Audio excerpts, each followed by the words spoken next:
กองบัญชาการทหารชายแดนได้จัดตั้งพิธีเคารพธงชาติประจำเดือนสิงหาในวันที่3สิงหานี้โดยการเป็นประธานของสหายพลจัตวาอุ่นคำสีเวนวงศักดิ์ผู้บัญชาการทหารชายแดนมีสหายพลจัตวาศรีทวีไซ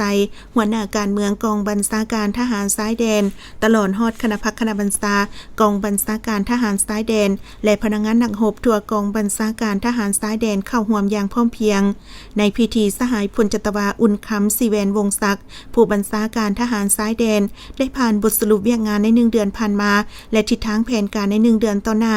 ซึ่งสหายได้ยกให้เห็นด้านดีด้านอ่อนข้อสะดวกข้อยุ่งยากในการปฏิบัติหน้าที่เวียกงานด้านต่างๆของกองบัญชาการโดยปิ่นออมซีหน้าที่ใหญ่สหุกแผนงานของคณะพักกระทรวงป้องกันประเทศวางออกเพื่อปฏิบัติระเบียบการเข้ารบธงประจำเดือนที่ขั้นเทิงได้กำหนดไว้ให้มีความเข้มแข็งด้านระเบียบวินัยการปฏิบัติ7ระบบ18เวียกในมือหนึ่งของกองทัพพร้อมทางสืบต่อซีน้ำบรรดาห้องอยู่สำนักงานกองบัญชาการและห้องทหารชายแดนทั่วประเทศจงยกสูงความรับผิดชอบซีนำพาพนักงานหนักหบปฏิบัติหน้าที่อย่างตั้งหน้าจัดตั้งระบบประจำการติดตามกำแน่นการเคลื่อนไหวของคนบ่หวังดีตาและสกัดการปรากฏการณ์ย่อท่อต่างๆที่อาจจะเกิดขึ้นให้ทันกับสภาพการและกาเกียมจัดตั้งเผยแพร่ข้อกำหนดกฎระเบียบของกองทัพประชาชนลาวปี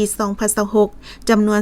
299มาตราให้สำเร็จตามทิศซีน้ำของคันเทิงต่อจากนั้นคณะพักคณะบัญชากองบัญชาการก็ได้รับชมการเดินสวนสนามของบรรดาก้อนกำลังพนักงานนักรบจำนวน6ห้องอย่างเป็นขบวนการฟุดฟื้น